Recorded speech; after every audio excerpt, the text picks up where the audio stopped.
Bismillahirrahmanirrahim. Assalamualaikum warahmatullahi wabarakatuh. Yang saya hormati Bapak Ibu Presiden Dua Kenayan, marilah kita panjatkan puji syukur kehadirat Allah Subhanahu wa Ta'ala, yang mana pada siang hari ini kita bisa berkumpul dalam rangka menyampaikan diseminasi pendidikan guru penggerak dalam keadaan sehat walafiat. Amin ya rabbal alamin.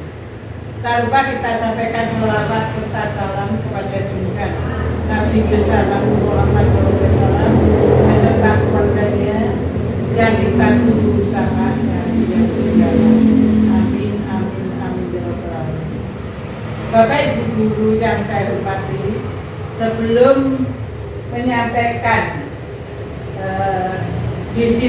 diseminasi pendidikan guru penggerak oleh Bu Tika TGP Angkatan 10, marilah kita dengarkan, kita jelaskan, saya jelaskan dulu arti dari makna tujuan dari diselenggarakannya guru penggerak itu. Yang pertama adalah untuk menghasilkan guru penggerak yang berperan menggerakkan komunitas belajar bagi guru di sekolah dan menumbuhkan kepemimpinan murid untuk menunjukkan profil pelajar Pancasila. Adapun yang tujuan yang kedua adalah untuk menciptakan lingkungan yang lebih positif dan memperkuat nilai-nilai positif di kalangan siswa dan seluruh warga sekolah. Yang ketiga tujuannya adalah untuk menjadi inisiator perubahan yang proaktif dan berperan aktif dalam menciptakan suasana yang harmonis dan penuh semangat di lingkungan sekolah dan dilaksanakan secara berkelanjutan untuk peningkatan prestasi akademik dan karakter siswa di sekolah. Untuk itu, ibu-ibu dan bapak guru yang saya hormati, marilah kita mendengarkan penjelasan dari Bu Tika tentang diseminasi pendidikan guru penggerak. Dan perlu Bapak Ibu ketahui, dengan adanya tujuan yang sedemikian ini, perlu dari Bapak Ibu yang belum menjadi guru penggerak segera mengikuti mendaftar menjadi guru penggerak pada TGP angkatan selanjutnya. Saya kira hanya ini yang perlu, yang hanya bisa saya sampaikan. Akhir kata, wassalamualaikum warahmatullahi wabarakatuh. Bismillahirrahmanirrahim. Assalamualaikum warahmatullahi wabarakatuh. Waalaikumsalam warahmatullahi wabarakatuh. Yang terhormat Kepala Sekolah SDN 2 Kenayan, yang saya hormati Bapak Ibu guru semua, semoga kita senantiasa diberikan kesehatan dan kebahagiaan dapat berkumpul pada siang hari ini. Terima kasih atas kehadiran Bapak Ibu guru sekalian dalam kegiatan diseminasi pendidikan guru penggerak dengan tema budaya positif. Kegiatan pada hari ini yaitu diseminasi guru penggerak budaya positif dengan tujuan yaitu sebagai salah satu rangkaian pendidikan dari guru penggerak, yaitu aksi nyata dari modul 1.4. Saya ditugaskan melakukan diseminasi pada Bapak dan Ibu guru di SDN 2 Kenayan. Sebelumnya saya mengucapkan selamat datang Bapak Ibu guru hebat.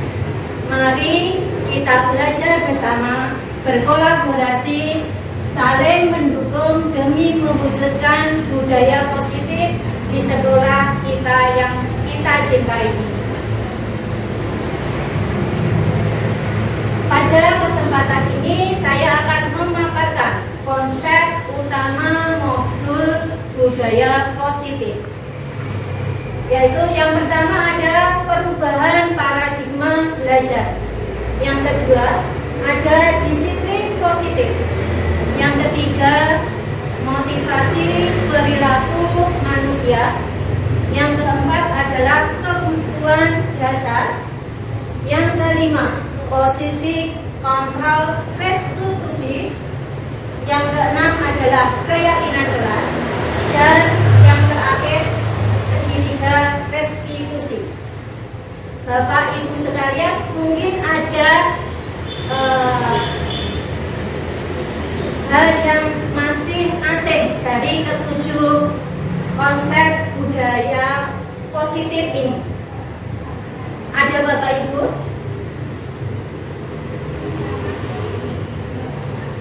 Apa Bu Regi? Restitusi. Segitiga restitusi. Mungkin masih asing, tetapi kita sudah melakukan setiap hari. Nanti kita akan membahas di ketujuh pada konsep yang ketujuh. Kita teruskan.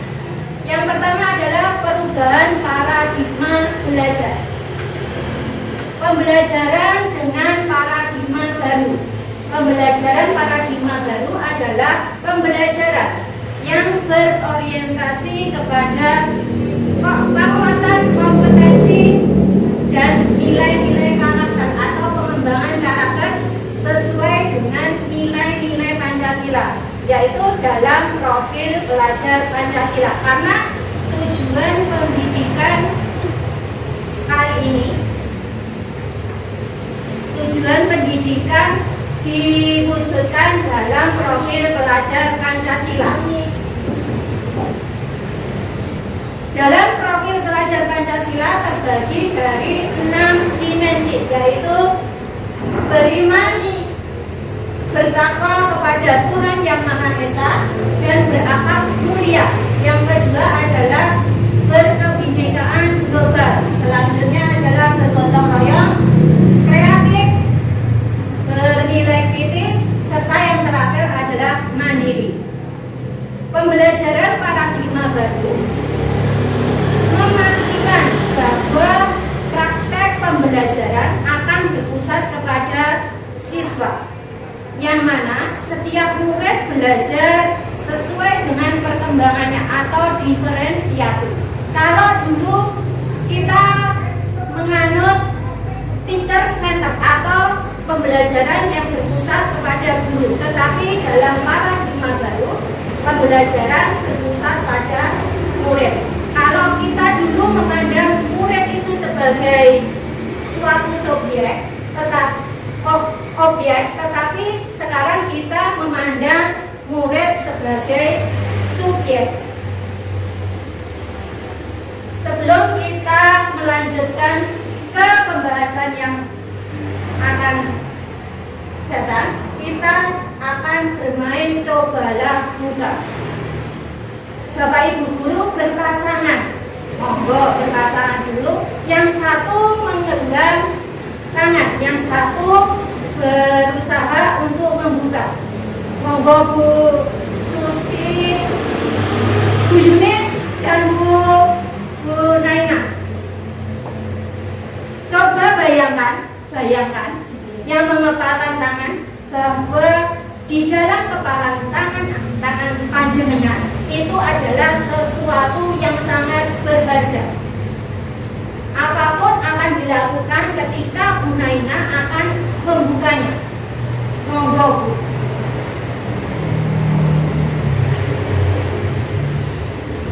Apakah bisa Bu Naina? Tidak bisa. Sambut. Nah, apakah yang terjadi jika kepalan tangan kita dibuka dengan paksa Bu Yunis. Sakit, kalau kita dibuka paksa itu sakit. Bagaimana Bu Yunis? Kalau dibuka paksa itu sakit. Baik. Kalau dibuka dengan paksa itu akan sakit. Nah, ada hal yang lain lagi Bu. Nah, siapakah yang sesungguhnya memegang kontrol? Apakah yang menutup kepalan tangan atau yang berusaha dengan segala cara membuka kepalan tangan rekannya?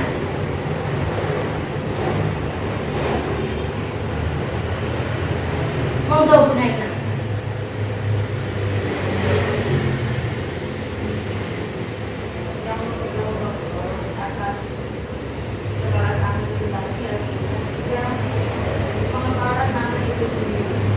Yang mengepalkan tangan itu sendiri. Benar sekali. Terima kasih Bu Naina. Jadi dalam permainan tadi bisa kita pahami membuka atau menutup kepalan tangan itu tergantung dari kita sendiri. Yaitu di sini yang bukan adalah teori dari kontrol diri. Teori kontrol diri yang dimaksud di sini adalah teori yang akan mengantarkan kita kepada budaya positif. Selanjutnya, miskonsepsi tentang teori kontrol. Dalam miskonsepsi tentang teori kontrol dibagi menjadi 4, yaitu yang pertama, ilusi guru mengontrol murid.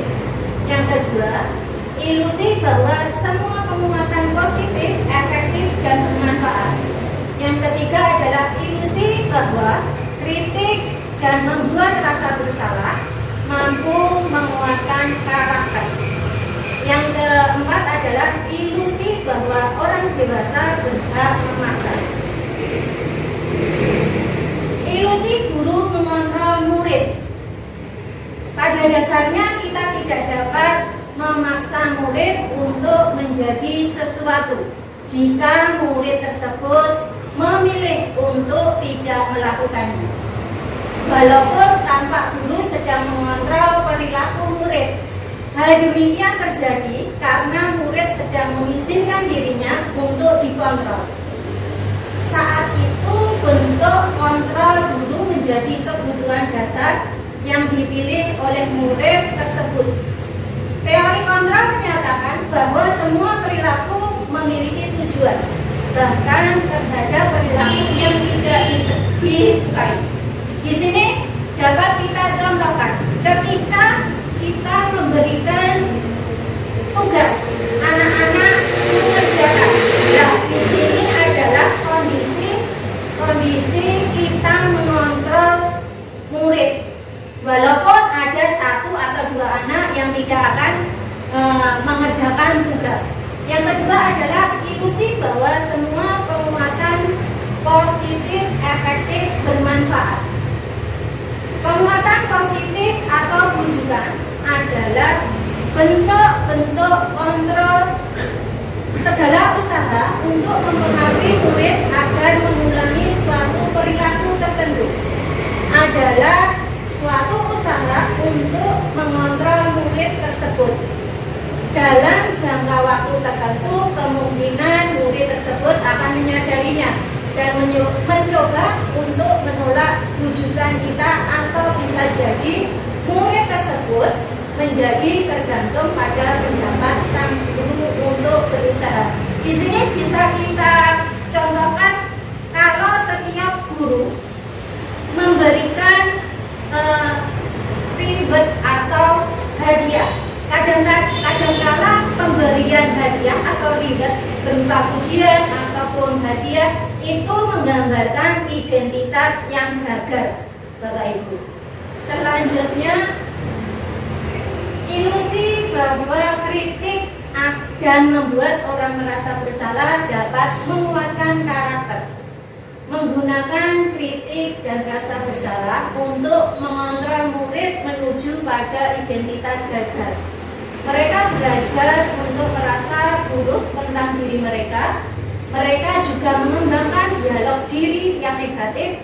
Kadangkala sulit bagi guru untuk mengidentifikasi bahwa mereka sedang melakukan perilaku ini, karena seringkali guru cukup menggunakan suara halus untuk menyampaikan pesan negatif.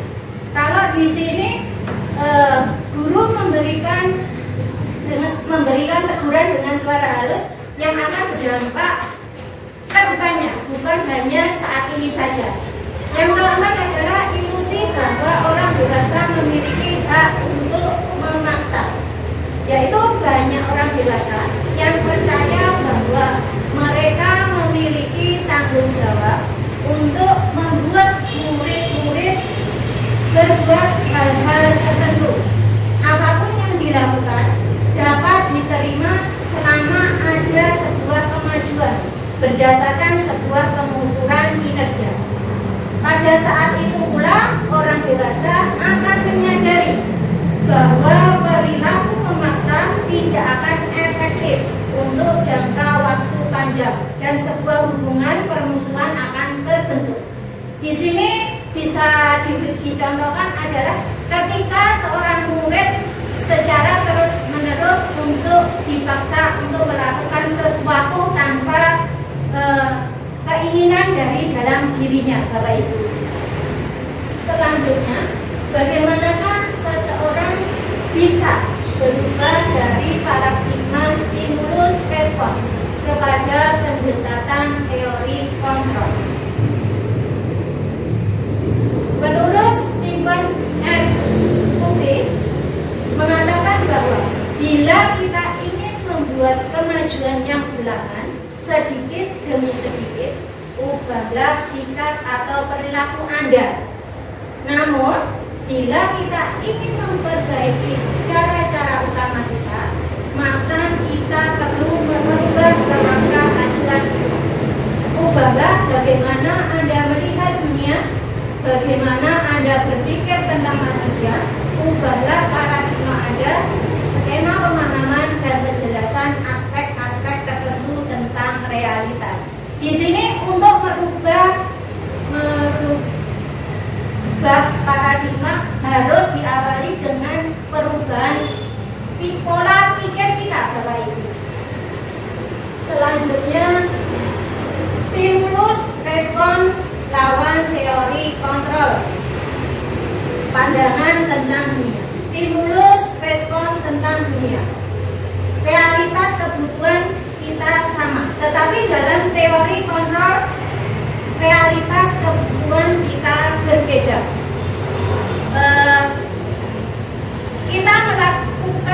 Kita sudah memasuki kurikulum merdeka, berarti kita mengacu kepada berkaitan dengan pembelajaran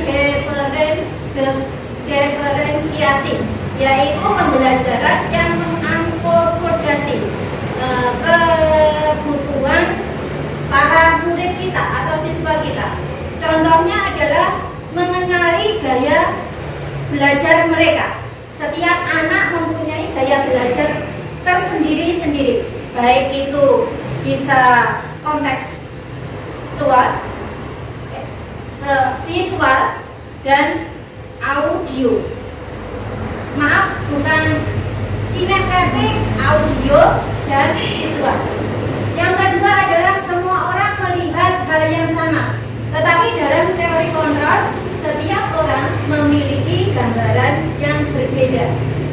Yang ketiga adalah kita mencoba mengubah orang agar berpandangan sama dengan kita.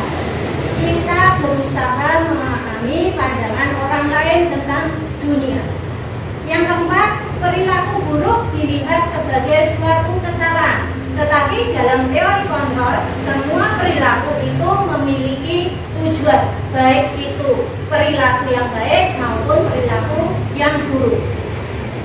Yang kelima, orang lain bisa mengontrol saya.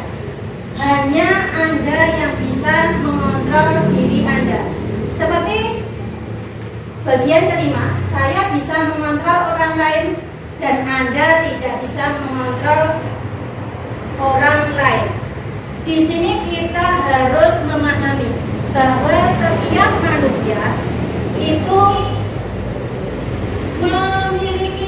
memiliki kontrol pada diri kita, yaitu 3 hal, yaitu dalam pikiran, bisa mengontrol pikiran, perbuatan, dan perkataan. Tetapi kita tidak bisa mengontrol hal-hal lain terhadap orang lain. Yang terakhir adalah pemaksaan pada saat rujukan gagal. Pada teori kontrol adalah kolaborasi dan konsensus menciptakan pilihan-pilihan baru. Yang terakhir, model berpikir menang kalah. Dalam teori kontrol, model berpikir menang-menang. Di sini dapat kita simpulkan untuk yang terakhir itu tidak ada yang salah dan yang benar, tetapi sama-sama benar, Bapak Ibu. Lanjut. Yang kedua adalah disiplin. Bapak Ibu, apa yang ada di benak Anda ketika ada terlintas kata disiplin?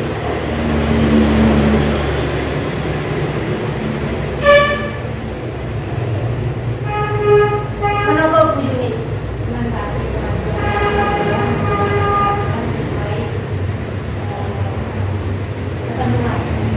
Mentaati peraturan sesuai dengan aturan yang ada. Terima kasih Bu Yunis. Kebanyakan orang cenderung menghubungkan kata disiplin dengan tata tertib, teratur, ataupun dan kepatuhan pada peraturan. Sebenarnya kata disiplin juga sering dihubungkan dengan hukuman. Padahal kata disiplin dan hukuman itu berbeda. Kata disiplin berasal dari bahasa Latin disiplina, yang berarti adalah belajar. Karena belajar tentang disiplin positif tidak harus memberi hukuman. Pelajaran bimbingan tersebut haruslah diubah. Sebagai pendidik, kita harus menciptakan anak yang memiliki disiplin diri yang berasal dari dalam diri atau intrinsik, sehingga mereka dapat berperilaku dengan mengacu dan nilai-nilai kebajikan, bukan dengan apa yang kita hargai atau pencapaian suatu tujuan ataupun menghindar dari rasa tidak nyaman atau hukuman. Nilai-nilai kebajikan. Nilai-nilai kebajikan di sini ada nilai tanggung jawab, ada nilai empati, ada nilai kerjasama. Merupakan sifat positif manusia yang merupakan tujuan mulia yang ingin dicapai oleh setiap individu. Nilai-nilai kebajikan juga ingin dicapai oleh setiap anak di Indonesia yang kita kenal dengan profil pelajar Pancasila.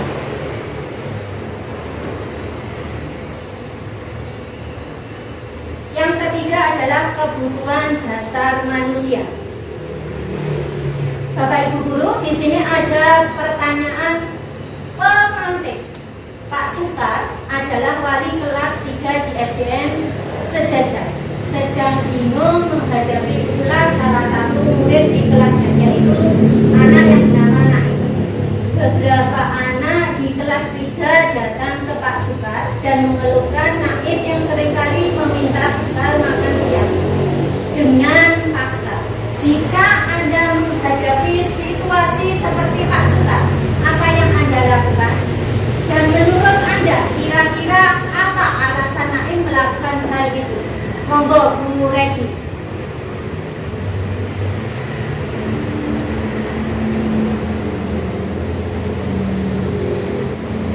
Jika Anda menghadapi situasi seperti Pak Sukar, apa yang Anda akan lakukan, Bu Regi?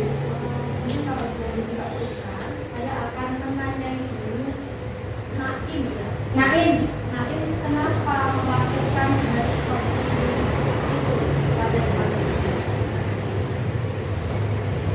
terima kasih. Bu Nur?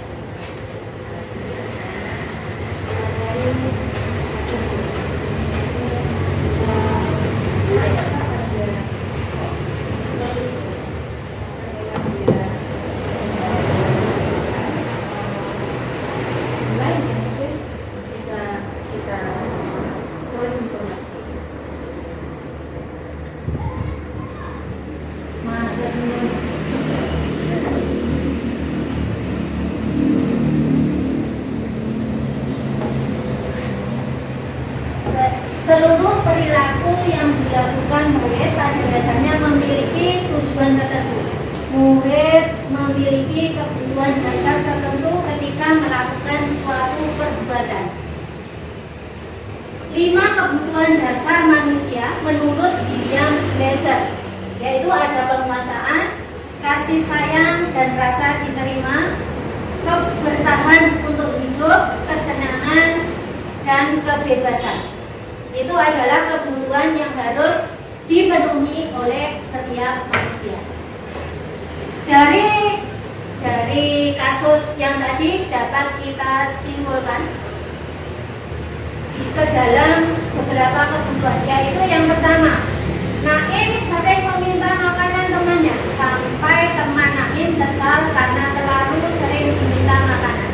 Nah, setelah ditanya Pak Sukar, ternyata Naim kelaparan dan tidak dibawakan bekal oleh orang tuanya. Maka dari itu Naim meminta-minta makanan teman untuk memenuhi kebutuhan bertahan hidup. Karena Naim dari rumah tidak dibawakan bekal dan dia merasa lapar, akhirnya Naim meminta makanan kepada temannya. Yang kedua adalah kebutuhan akan kasih sayang.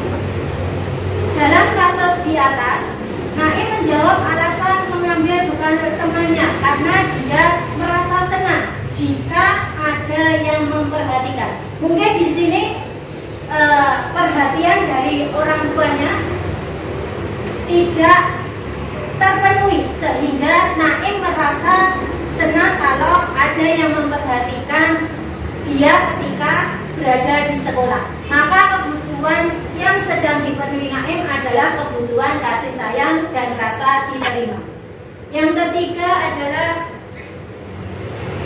dalam kasus Naim merasa hebat menjadi penguasa karena temannya jadi takut dengan dia dan menuruti keinginannya. Maka sebetulnya Naim di sini sedang berusaha untuk memenuhi kebutuhan dasar akan kekuasaan. Yang keempat adalah contoh kebutuhan akan pilihan atau kebebasan. Dengan melakukan tindakan meminta-minta makanan kepada temannya, Naim yang merasa bosan akan bekal yang dibawakan oleh orang tuanya yang sama setiap hari, dia ingin mencoba makanan teman-temannya yang beraneka ragam. Maka kebutuhan yang dipenuhi oleh Naim dalam hal ini adalah kebutuhan akan kebebasan. Yang terakhir, Naim melakukannya karena iseng saja dan dia menikmati ekspresi teman-temannya. Ketika Naim menjahili teman-temannya, ekspresi yang dikeluarkan teman-temannya itu membuat dia senang. Nah, hal ini Naim berusaha untuk memenuhi kebutuhan akan kesenangan. Yang keempat adalah motivasi perilaku manusia. Motivasi perilaku manusia menurut Jan Gosen ada 3, yaitu untuk menghindari ketidaknyamanan atau hukuman. Yang kedua, untuk mendapatkan imbalan atau penghargaan dari orang lain. Yang ketiga, untuk menjadi orang yang mereka inginkan dan menghargai diri sendiri dengan nilai-nilai yang mereka percaya. Yang pertama, untuk menghindari ketidaknyamanan atau hukuman. Murid bertanya, apa yang akan terjadi apabila saya tidak melakukannya? Contohnya, ketika apa yang terjadi jika saya tidak memakai sepatu hitam ke sekolah? Hal tersebut merupakan motivasi eksternal yang didapat dari luar. Yang kedua adalah untuk mendapatkan imbalan atau penghargaan dari orang lain. Murid bertanya, apa yang akan saya dapatkan apabila saya melakukan? Hal ini berhubungan dengan atau pujian. Hal tersebut juga merupakan motivasi eksternal. Yang terakhir adalah untuk menjadi orang yang mereka inginkan dalam menghargai diri sendiri dan nilai-nilai yang mereka percaya. Murid akan bertanya, akan menjadi orang yang seperti apa jika saya melakukannya? Kalau yang ketiga ini muncul motivasinya berasal dari dalam diri mereka.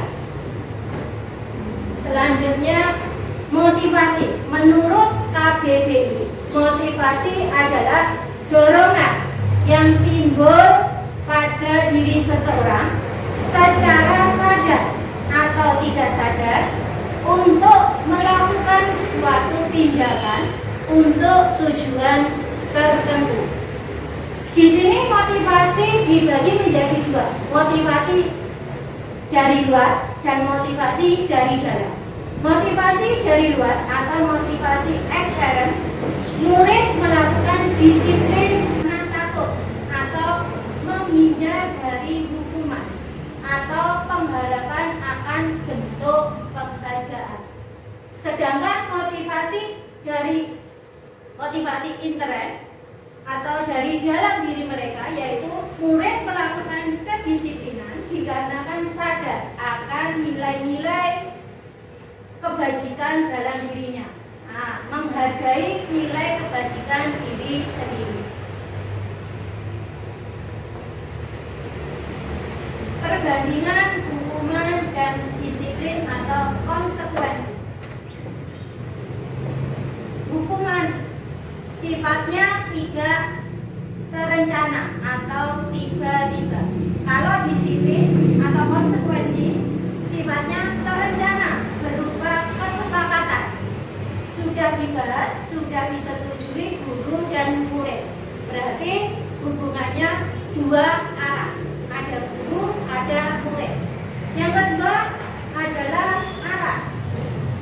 Di dalam hukuman itu terjadi hanya satu arah saja. Berarti hanya guru yang membuat dan harus dilaksanakan oleh murid.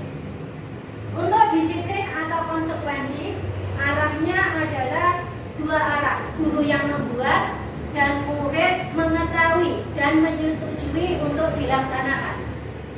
Bentuk dari hukuman adalah berupa fisik, psikis. Anak disakiti dalam bentuk perbuatan atau kata-kata.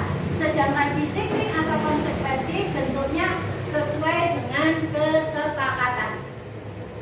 Yang keempat, kenyamanan. Di dalam hukuman, murid merasa tidak nyaman. Tetapi di dalam disiplin atau konsekuensi, tidak nyamannya hanya berlangsung dalam jangka waktu yang pendek atau relatif sedikit. Yang terakhir adalah keterukuran. Dalam hukuman tidak dapat diukur, tetapi dalam disiplin atau konsekuensi dapat diukur. Misalnya 3 kali siswa tidak mengerjakan tugas, maka akan diberi tugas tambahan. Konsep disiplin dengan identitas gagal. Hukuman itu menyakitkan, tidak nyaman, murid merasa takut, bersifat memaksa. Karena murid merasa takut, mereka akan menyembunyikan kesalahannya dan murid menjadi rendah diri. Kalau kita melakukan konsep disiplin dengan penghargaan, yang pertama tidak akan efektif. Yang kedua adalah merusak hubungan atau sifat iri. Dalam hal ini, anak diberi penghargaan hanya 1-2 saja, yang akan menimbulkan rasa iri terhadap teman yang lain. Yang ketiga adalah mematikan kreativitas. Yang keempat, menghukum dengan sistem ranking. Di dalam kurikulum Merdeka, kalau di dalam K13 itu masih ada sistem ranking, tetapi di dalam kurikulum Merdeka sudah tidak diadakannya sistem ranking.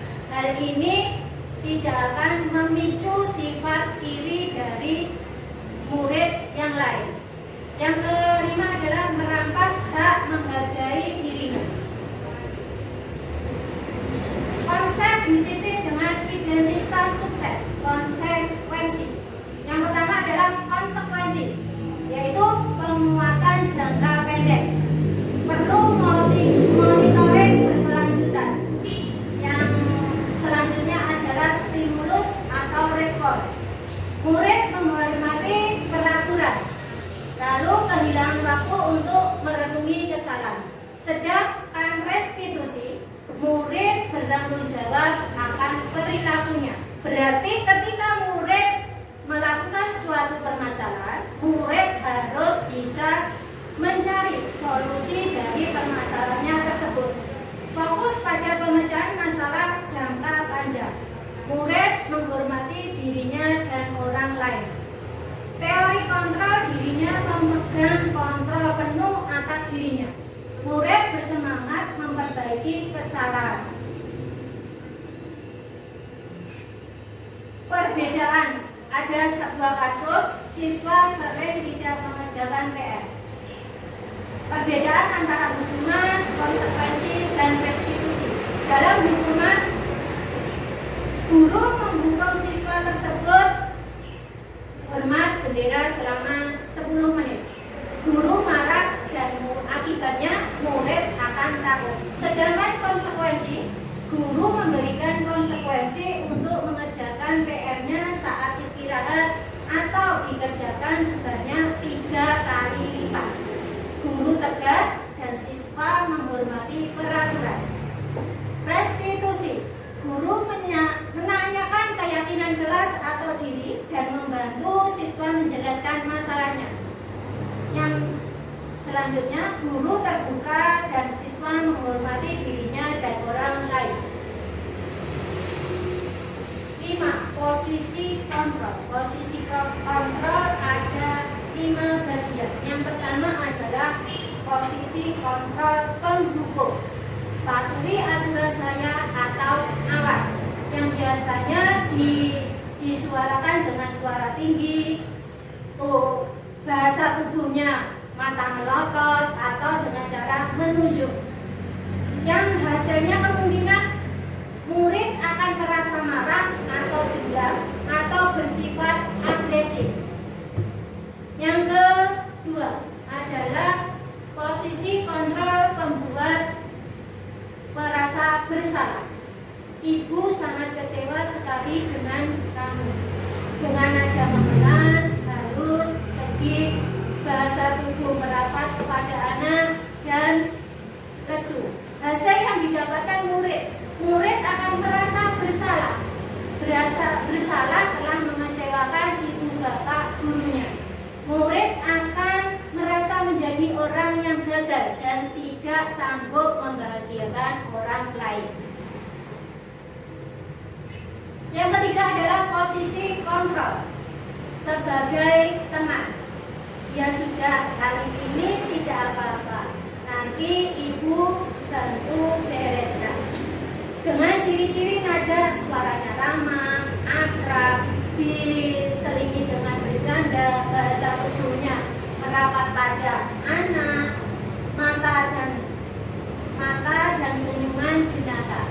Hasil yang didapat adalah murid akan merasa senang dan akrab dengan guru. Ini termasuk ke dalam dampak yang positif. Hanya saja di sisi negatif, murid akan menjadi tergantung kepada guru tersebut. Yang keempat adalah posisi kontrol sebagai pemantau. Apa yang telah kamu lakukan? Ciri-cirinya adalah suara datar, bahasa tubuh yang formal. Hasilnya, murid memahami konsekuensi yang harus diterima karena telah melanggar salah satu peraturan sekolah. Di sini guru tidak menunjukkan suatu emosi yang berlebihan, menjadi marah atau membuat merasa berbuat salah. Tetapi murid tetap merasa tidak akan nyaman karena menjadi pusat perhatian banyak orang. Yang terakhir adalah 5 posisi kontrol sebagai manajer. Posisi di mana guru berbuat sesuatu bersama dengan murid, mempersilahkan murid bertanggung jawab atas perilaku yang telah dibuatnya, mendukung murid agar dapat menemukan solusi atas permasalahannya sendiri. 5 posisi kontrol. 5 posisi kontrol ini dibagi menjadi 2 bagian.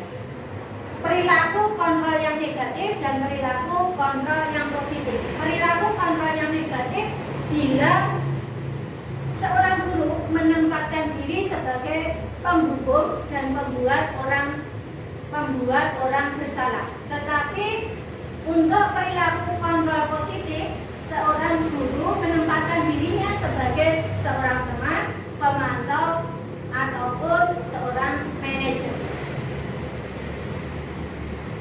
5 contoh penerapan 5 posisi kontrol.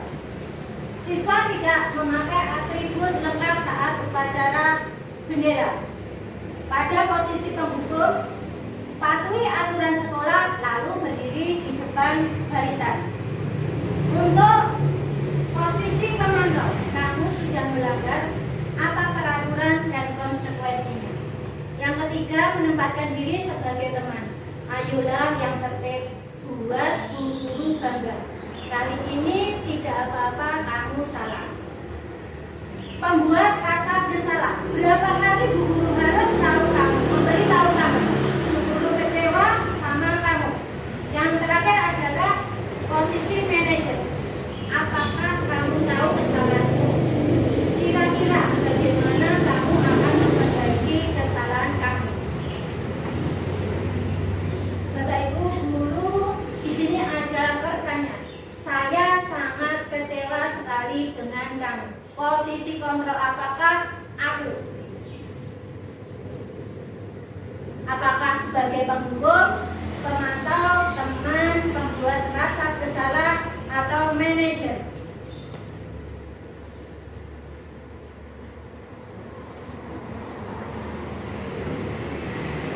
Saya sangat kecewa sekali dengan kamu. Nah, kemudian membuat rasa bersalah.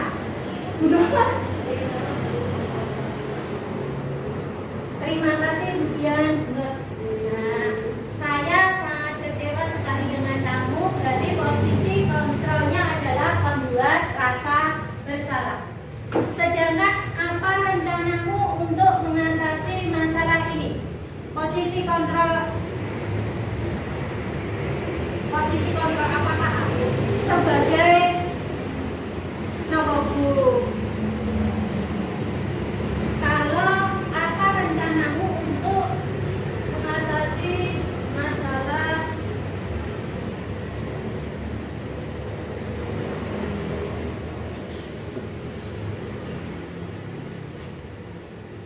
sebagai penghukum, pemantau, teman, pembuat merasa salah, atau manajer?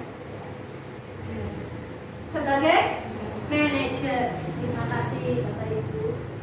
Yang keenam adalah segitiga restitusi. Segitiga restitusi adalah suatu proses dialog yang dijalankan oleh guru agar menghasilkan murid yang mandiri dan bertanggung jawab.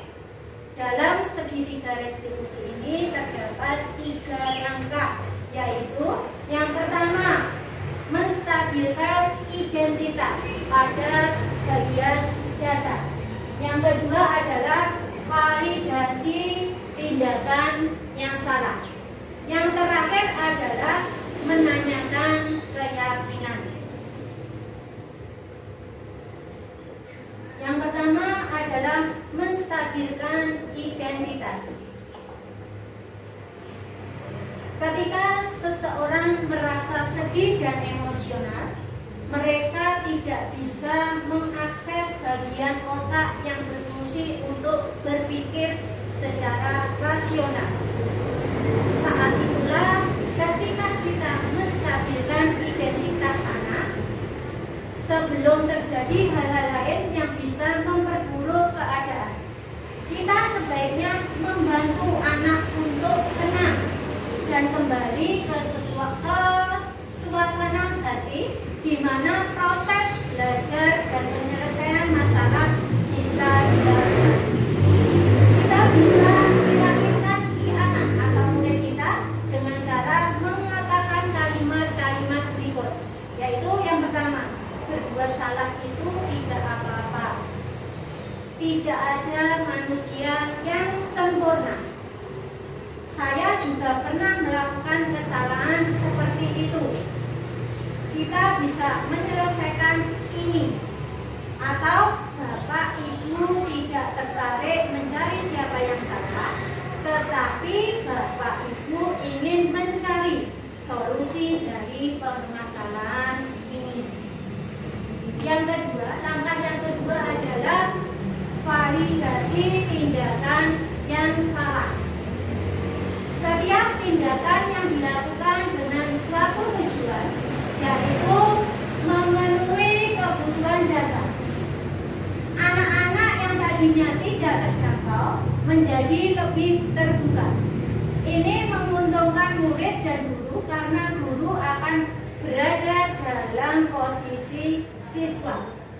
Bila kita memahami alasannya melakukan sesuatu, maka siswa akan merasa dipahami. Kita bisa memvalidasi kebutuhan mereka dengan mengatakan kalimat-kalimat seperti kamu pasti punya alasan mengapa melakukan hal itu.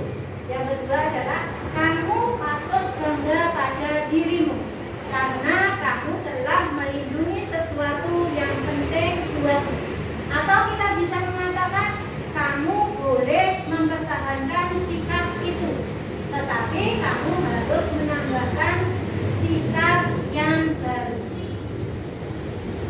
Yang ketiga adalah menanyakan keyakinan. Teori kontrol menyatakan bahwa kita pada dasarnya termotivasi secara internal ketika identitas sukses telah tercapai dan tingkah laku yang salah telah divalidasi. Maka anak akan siap untuk dihubungkan dengan nilai-nilai yang mereka percaya dan berpindah menjadi orang yang diinginkan. Penting untuk menanyakan ke anak kehidupan seperti apa nantinya yang mereka inginkan. Pertanyaan-pertanyaan di balik ini yang menghubungkan keyakinan anak dengan keyakinan kelas atau keluarga.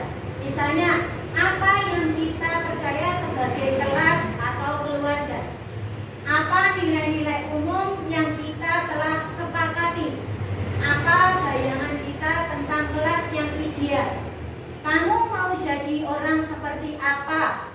Nah, adapun tujuan dari restitusi ini adalah yang pertama adalah memperbaiki hubungan antara guru dan murid.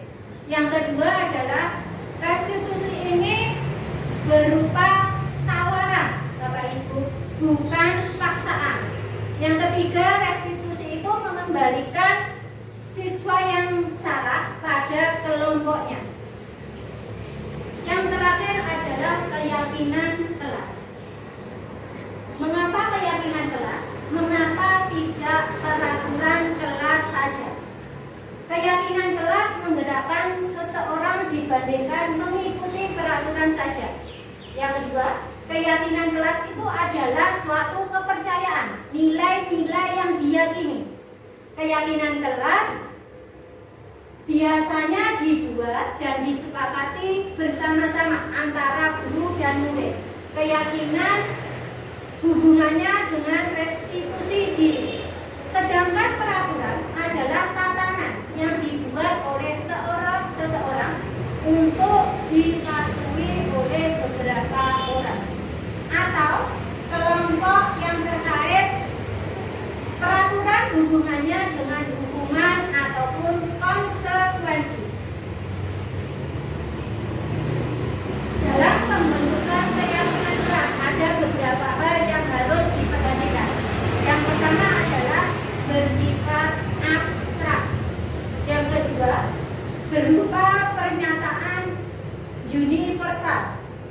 ketiga, dibuat dalam pernyataan yang positif. Selanjutnya, sedikit saja agar mudah diingat. Hanya 3-7 keyakinan kelas. Yang keempat, kelima, sesuai dengan kondisi kelas atau sekolah sehingga mudah untuk diterapkan. Yang terakhir adalah semua warga kelas atau sekolah dilibatkan saat pembuatan keyakinan kelas. Penerapan proses pembuatan keyakinan kelas yang telah saya lakukan di kelas 5. Yang pertama adalah berdiskusi tentang kelas impian yang mereka inginkan. Nah, setelah berdiskusi, anak-anak menuliskan ide mereka di sticky note dan menempelkan di papan tulis. Selanjutnya, setelah berdiskusi tentang impian kelas impian, dilanjutkan dengan keyakinan kelas. Sama halnya dengan kelas impian, untuk ide keyakinan kelas mereka menuliskan pada sticky note yang selanjutnya ditempelkan di papan tulis. Langkah selanjutnya adalah merumuskan kesepakatan kelas. Dalam hal ini yang sama dijadikan satu Bapak Ibu. Setelah dijadikan satu dan dipilih, anak-anak setiap siswa menandatangani hasil kesepakatan kelas. Yang terakhir adalah menempelkan hasil kesepakatan kelas di dinding. Terima kasih. Semoga dengan pemaparan saya ini ke depannya kita mampu menjalankan budaya positif untuk meningkatkan kualitas pembelajaran di SDN 2 Kenayan. Saya akhiri. Assalamualaikum warahmatullahi wabarakatuh. Waalaikumsalam. Assalamualaikum warahmatullahi wabarakatuh. Waalaikumsalam warahmatullahi wabarakatuh. Selamat pagi anak-anak. Pagi. Bagaimana kabar kalian hari ini? Ada yang sakit? Alhamdulillah. Hari ini kita akan membuat tentang keyakinan kelas.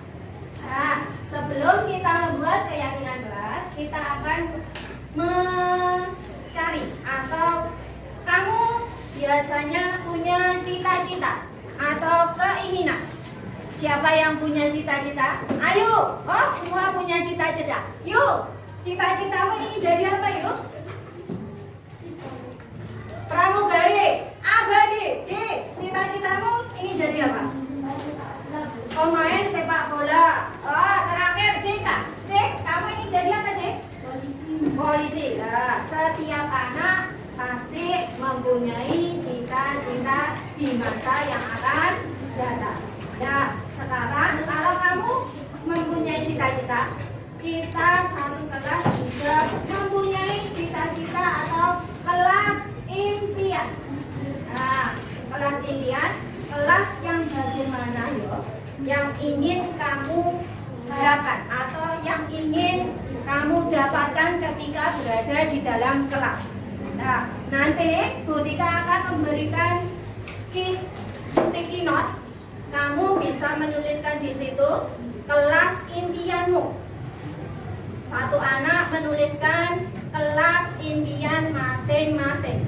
Setelah kamu menuliskan kelas impianmu, tempelkan di papan tulis. Bisa anak-anak? Bisa. Nah, sekarang Bu Tika akan bagikan sticky note-nya. Jangan lupa kasih nama.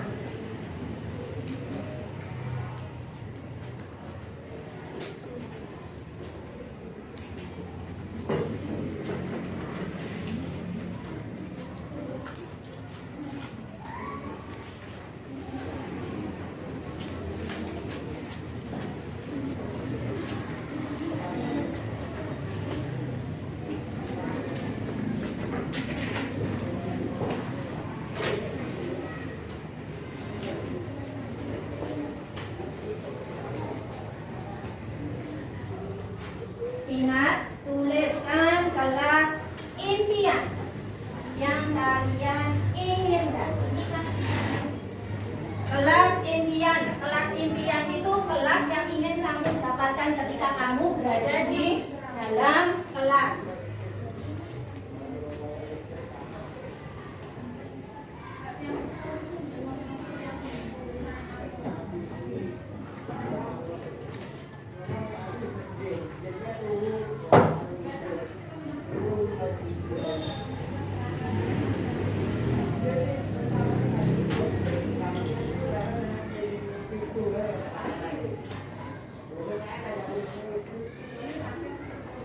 Sudah? Ayo enggak ditulis di sticky note kelas impian. Bagi yang sudah menuliskan atau sudah selesai bisa ditempelkan.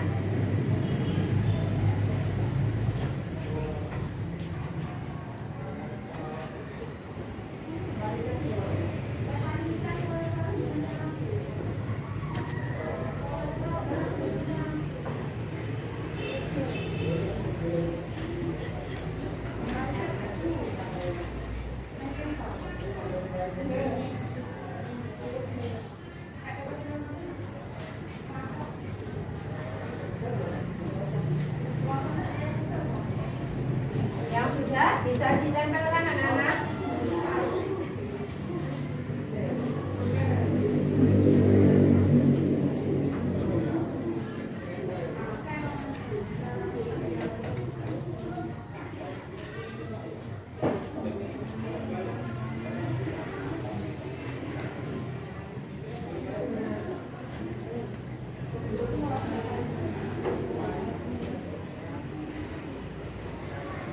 Ayo, siapa yang sudah bisa ditempelkan di papan tulis?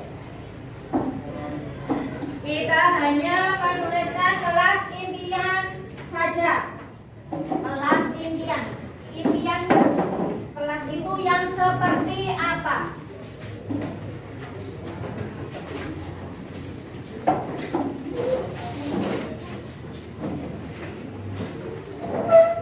Satu-satu ya. Ayo, yang rapi.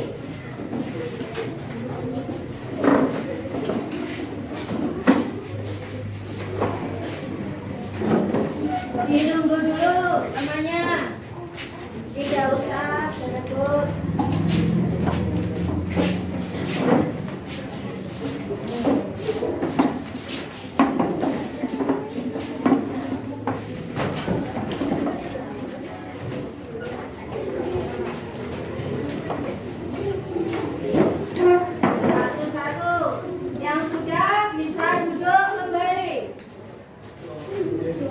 Yang sudah bisa duduk kembali. Yuk. Sudah? Kalau sudah, ayo duduk.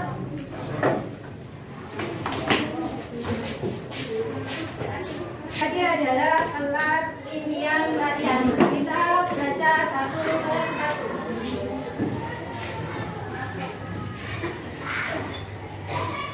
Kelas impian. Ini ada temanmu yang menuliskan. Mempunyai rak buku dan ruang baca.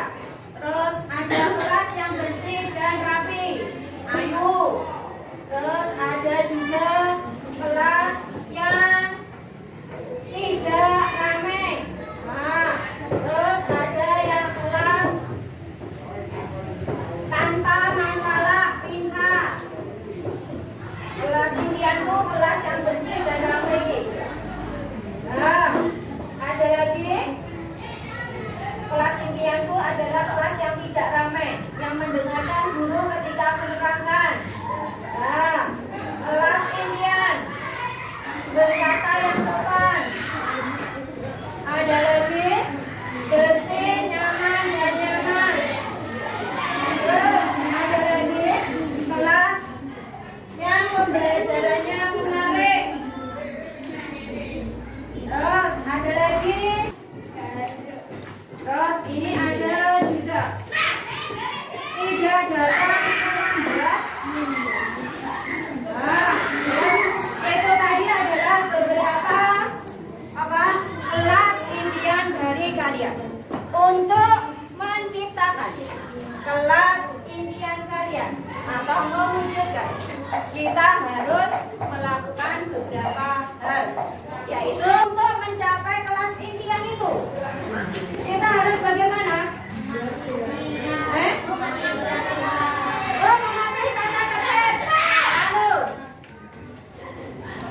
apalagi selain mematuhi tata tertib? Ada apa lagi? Hanya mematuhi tata tertib saja? Apa? Membuat keyakinan kelas. Benar sekali.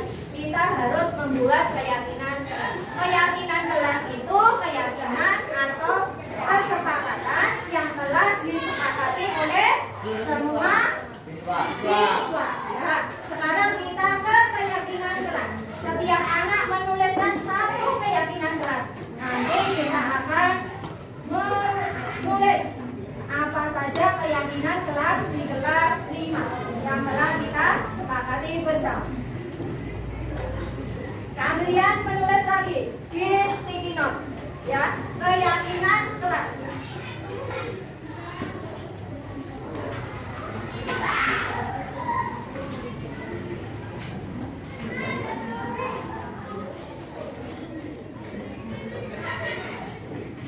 Keyakinan kelas. Satu saja keyakinan kelas. Sudah, Zio? Sudah? Satu-satu. Satu-satu. Dibacakan satu-satu.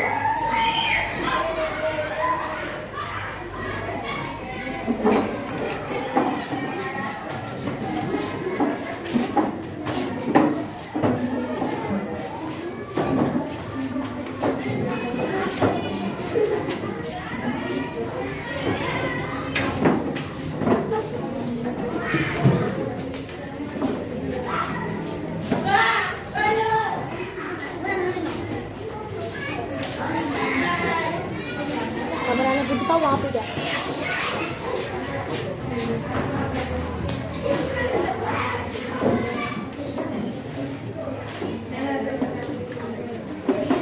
Yang sudah bisa duduk.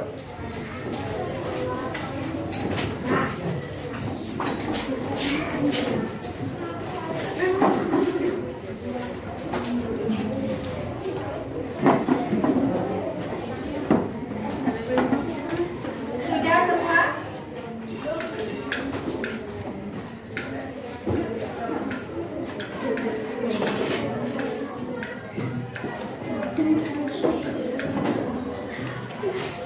Sekarang kamu sudah menuliskan keyakinan kelas. Oke, boleh minta tolong, geng. Yang sama dijadikan satu, geng. Datang terlambat. Sopan. Setuju? Pada saat di kelas berkata sopan, baik kepada guru maupun kepada teman. Setuju? Setuju. Mengangkat tangan ketika bertanya. Setuju atau tidak? Setuju. Memanggil nama teman dengan nama asli. Setuju? Setuju. Terus menyelesaikan tugas yang diberikan oleh ibu, bapak, guru tepat waktu. Setuju atau tidak? Setuju. Nah, itu adalah keyakinan kelas yang telah kalian buat. Ada tambahan? Tidak. Kalau tidak ada, keyakinan kelas ini nanti akan Butika jadikan satu. Lalu hasilnya kita tempel dengan persetujuan kalian. Nah, setelah kita membuat keyakinan kelas, kita harus melaksanakannya. Sekarang, ketika ada temanmu yang tidak melaksanakan, kita harus bukan dihukum, tetapi kita harus membuat konsekuensinya. Ya, yuk kita buat konsekuensinya ketika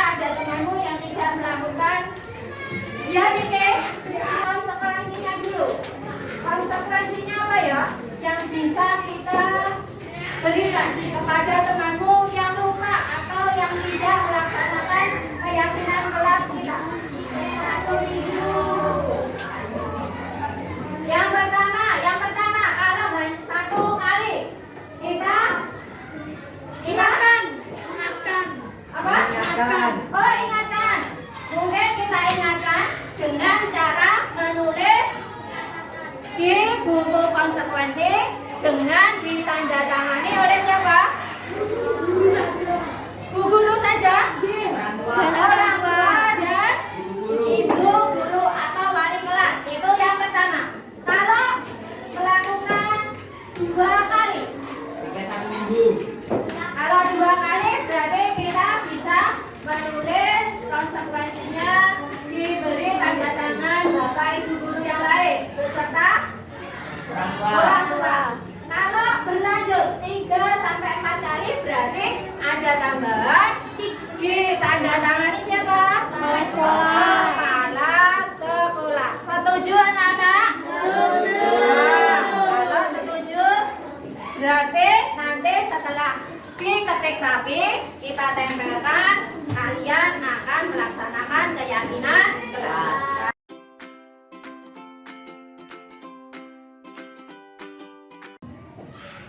Assalamualaikum warahmatullahi wabarakatuh. Perkenalkan, nama saya Nanda. Saya kelas 5 SD Negeri 2 Kenayan, Kabupaten Tulungagung. Saya kelas 5 SD. Hari ini saya telah membuat kesepakatan kelas bersama teman dan Bu Tika. Saya sangat senang dengan keyakinan kelas. Saya akan menjaga kebersihan kelas, datang tepat waktu ke sekolah, menjaga kerukunan dan saling menghargai. Terima kasih.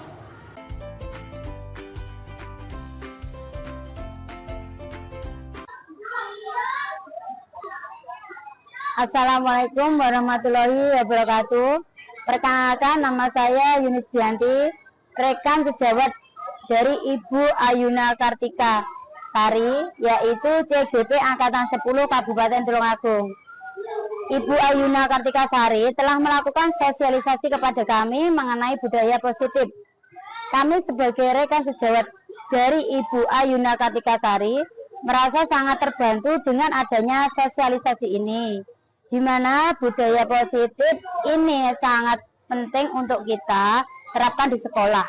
Budaya positif di sekolah akan menimbulkan rasa aman dan nyaman ketika proses pembelajaran mengajar. Demikian, wassalamualaikum warahmatullahi wabarakatuh.